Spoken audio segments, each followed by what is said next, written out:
आंगन की किलकारी, राजेश ने अपनी ही बेटी को क्यों दफनाया जिंदा, तीर्थंकर मेडिकल कॉलेज और 7 माह की बच्ची।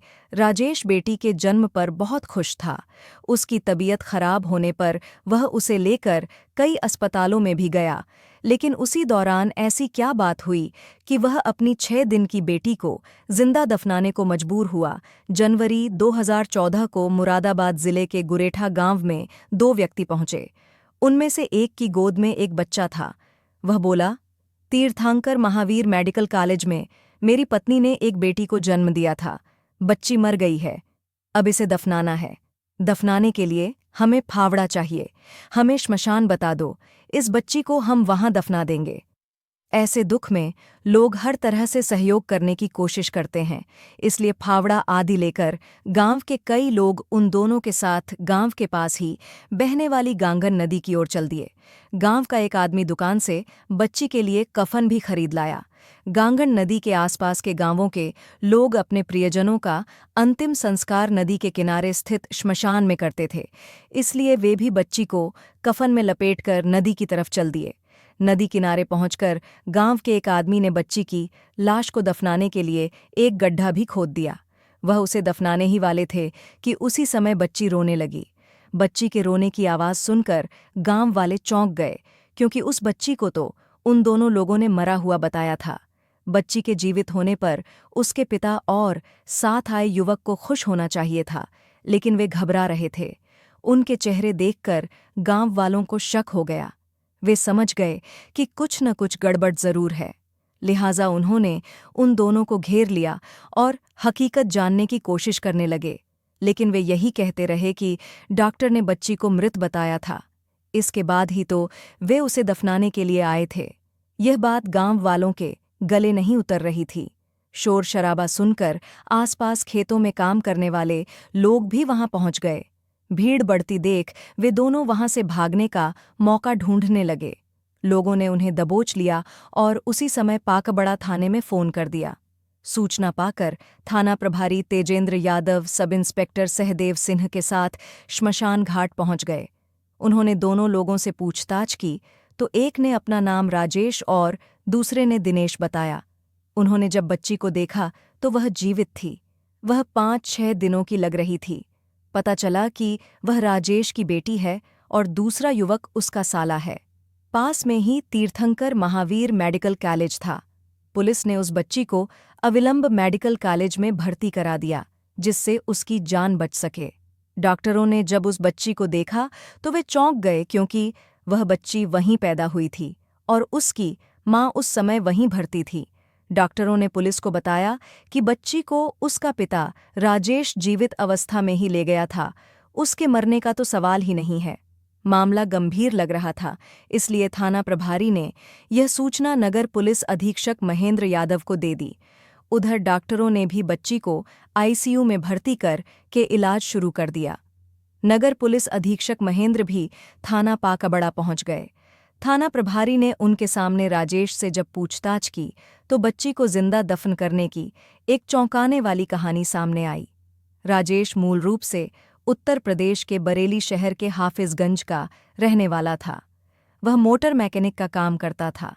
पिता राम भरोसे को जब लगा कि राजेश अपना घर चलाने लायक हो गया है तो उन्होंने बरेली के ही नवाबगंज में रहने वाले मुक्ता प्रसाद की बेटी सुनीता से उसकी शादी कर दी। शादी हो जाने के बाद राजेश के खर्चे बढ़ गए थे, इसलिए राजेश कहीं दूसरी जगह अपने लिए नौकरी ढूंढने लगा। इसी दौरान उत्तरांचल के रुद्रपुर शहर स्थित एक फैक्ट्री में उसकी नौकरी लग गई। उस फैक्ट्री में बाइकों की चेन बनती थीं। कुछ दिनों बाद राजेश पत्नी सुनीता को भी रुद्रपुर ले गया। वहां हंसी खुशी के साथ उनका जीवन चल रहा था। इसी दौरान सुनीता गर्भवती हो गई। इससे पति पत्नी दोनों ही खुश थे। पहली बार मां बनने पर महिला को कितनी खुशी होती है, इस बात को सुनीता महसूस कर रही थी। राजेश भी सुनीता की ठीक से देखभाल कर रहा था। सुनीता को 7 महीने चढ़ गए। अब सुनीता को कुछ परेशानी होने लगी थी, क्योंकि डॉक्टर ने भी सुनीता को कुछ एहतियात बरतने की हिदायत दे रखी थी। सावधानी बरतने के बाद भी अचानक एक दिन सुनीता को प्रसव पीड़ा हुई। जिस डॉक्टर से सुनीता का इलाज चल रहा था। राजेश पत्नी को तुरंत उसी डॉक्टर के पास ले गया। सुनीता का चेकअप करने के बाद डॉक्टर ने स्थिति गंभीर बताई, क्योंकि सुनीता के पेट में 7 महीने का बच्चा था। यदि वह 8 साढ़े 8 महीने से ऊपर का होता तो डिलीवरी कराई जा सकती थी। समय से 2 महीने पहले डिलीवरी कराना उस डॉक्टर की नज़रों में मुनासिब नहीं था। ऐसी हालत में सुनीता को किसी अच्छे अस्पताल या नर्सिंग होम में ले जाना जरूरी था। रुद्रपुर में कई नर्सिंग होम ऐसे थे जहां सुनीता को ले जाया जा सकता था, लेकिन वे महंगे होने की वजह से राजेश के बजट से बाहर थे। लिहाजा वह पत्नी को लेकर मुरादाबाद आ गया और उसे तीर्थंकर महावीर यूनिवर्सिटी के मेडिकल कॉलेज में भर्ती करा दिया। वहां 4 जनवरी 2014 को सुनीता ने एक बेटी को जन्म दिया। बच्ची 7 महीने में पैदा हुई थी, इसलिए वह बेहद कमज़ोर थी। उसे इंक्यूबेटर में रखा जाना बहुत ज़रूरी था, लेकिन मेडिकल कॉलेज में जो इंक्यूबेटर थे उनमें पहले से ही दूसरे बच्चे रखे हुए थे। ऐसी स्थिति में मेडिकल कॉलेज के जॉइंट डायरेक्टर डा. विपिन कुमार जैन ने राजेश को सलाह दी कि वह अपनी बच्ची को किसी अन्य नर्सिंग होम या अस्पताल या फिर दिल्ली ले जाए, क्योंकि बच्ची की हालत ठीक नहीं है। उधर इतनी कमज़ोर बच्ची को देखकर वार्ड में भर्ती मरीजों के तीमारदारों ने राजेश के मुंह पर ही कह दिया कि ये बच्ची बचेगी नहीं, और यदि बच भी गई तो पूरी जिंदगी अपंग रहेगी। लेकिन राजेश ने उनकी बातों पर ज्यादा ध्यान नहीं दिया। बेटी की जान बचाने के लिए राजेश उसे लेकर मुरादाबाद के साईं अस्पताल पहुंचा। राजेश के साथ उसका साला दिनेश भी था। साईं अस्पताल में बच्ची को भर्ती करने से पहले 10,000 रुपये जमा कराने को कहा गया। उसके पास उस समय इतने रुपए नहीं थे। राजेश ने अस्पताल कर्मियों से कहा भी कि वह पैसे बाद में जमा करा देगा, पहले बेटी का इलाज तो शुरू करो, लेकिन उसके अनुरोध को उन्होंने अनसुना कर दिया। राजेश बेटी को हर हाल में बचाना चाहता था, इसलिए उसने अपने कई सगे संबंधियों और रिश्तेदारों को फ़ोन करके अपनी स्थिति बताई और उनसे पैसे मांगे, लेकिन किसी ने भी उसकी सहायता करने के बजाय कोई न कोई बहाना बना दिया। राजेश बहुत परेशान हो गया था। ऐसी हालत में उसकी समझ में नहीं आ रहा था कि वह क्या करे।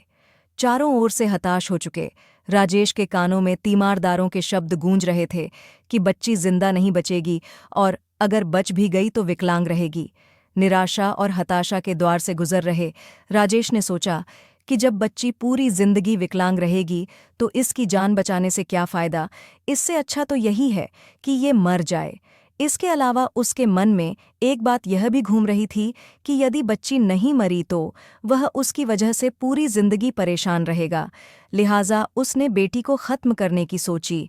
इस बारे में उसने अपने साले दिनेश से बात की तो उसने भी जीजा की हाँ में हाँ मिलाते हुए 6 दिन की बच्ची को ख़त्म करने को कहा। दोनों ने बच्ची को मारने का फैसला तो कर लिया, लेकिन अपने हाथों से दोनों में से किसी की भी उसका गला दबाने की हिम्मत नहीं हो रही थी। फिर उन्होंने तय किया कि बच्ची को जिंदा ही गड्ढे में दफना देंगे, और जब सुनीता पूछेगी तो कह देंगे कि बच्ची की मौत हो गई थी और उसे दफना आए हैं। गड्ढा खोदने के लिए उनके पास कोई चीज़ नहीं थी, इसलिए वह फावड़ा मांगने के लिए गुरेठा गांव पहुंचे। ऐसी हालत में गांव वालों ने उनकी सहायता करना मुनासिब समझा और उनके साथ गांगन नदी के किनारे उस जगह पर पहुंच गए जहां लोगों का अंतिम संस्कार किया जाता था। उसकी नन्ही सी जान की आंखें ठीक से खुली भी नहीं थीं। दुनियादारी से तो उसे कोई मतलब भी नहीं था। माँ की गोद से पिता के मजबूत हाथों में वह इसलिए आई थी कि वह उसका इलाज कराएंगे, लेकिन उसे क्या पता था कि कन्यादान करने वाले हाथ ही उसे जिंदा दफनाने के लिए आगे बढ़ेंगे। लेकिन जैसे ही उसे गड्ढे में ठंडी रेत पर लिटाया गया, वह हाथ पैर चलाते हुए जोर जोर से रोने लगी, जैसे वह रोते रोते अपने जन्मदाता से पूछ रही हो कि मेरा कसूर क्या है, मुझे मत मारो, एक दिन मैं ही तुम्हारा सहारा बनूंगी और घर में उजियारा फैलाऊंगी। लेकिन उस समय पिता की संवेदनशीलता नदारद हो चुकी थी। अचानक बच्ची की आवाज़ सुनकर राजेश और दिनेश घबरा गए। वे सोचने लगे कि काश ये 2 मिनट और न रोती तो। बहरहाल उसकी आवाज़ सुनकर गांव वाले चौंक गए और उन्होंने पुलिस बुला ली। दोनों से पूछताछ के बाद पुलिस ने उन्हें न्यायालय में पेश करके जेल भेज दिया। पुलिस ने उस बच्ची को तीर्थंकर महावीर यूनिवर्सिटी के मेडिकल कॉलेज में भर्ती करवा दिया था। वहां उसे इनक्यूबेटर में रख दिया गया था। उसकी हालत में भी सुधार होने लगा था। उधर सुनीता को इस बात का पता नहीं था कि उसने जिस बच्चे को जन्म दिया, उसकी हत्या की कोशिश करने वाला उसका पति जेल में है। इलाके के लोगों को जब एक पिता के यमराज बनने की जानकारी हुई तो लोग बच्ची की लंबी उम्र के लिए दुआएं करने लगे। बच्ची के इलाज के लिए कई लोगों ने अस्पताल में पैसे भी जमा कराए, लेकिन 1 सप्ताह बाद ही उस बच्ची ने अस्पताल में दम तोड़ दिया।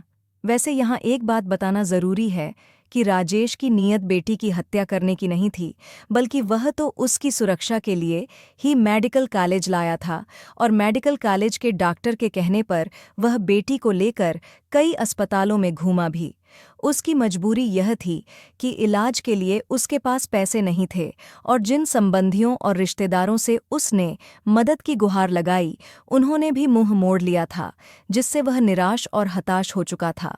अस्पताल के वार्ड में मरीजों के तीमारदारों ने बच्ची के बारे में गलत धारणाएं राजेश के मन में भर दी थीं।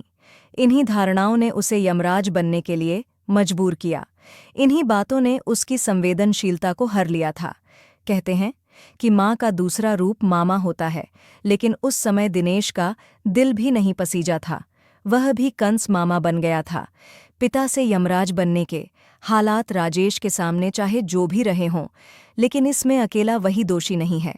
इसमें दोष उन लोगों का भी है जिन्होंने उसे इस रास्ते पर जाने के लिए मजबूर किया। वह इतना संवेदनहीन हो गया था कि जीवित बेटी को कब्र में रखते समय उसके हाथ तक नहीं कांपे। बेटियों पर खतरा लगातार बढ़ता ही जा रहा है। बेटे की चाहत में तमाम लोग उन्हें कोख में ही खत्म करा देते हैं। हम भले ही 21वीं सदी में पहुंचने की बात कर रहे हों, लेकिन सोच अभी भी वही पुरानी है। तभी तो भ्रूण हत्याओं में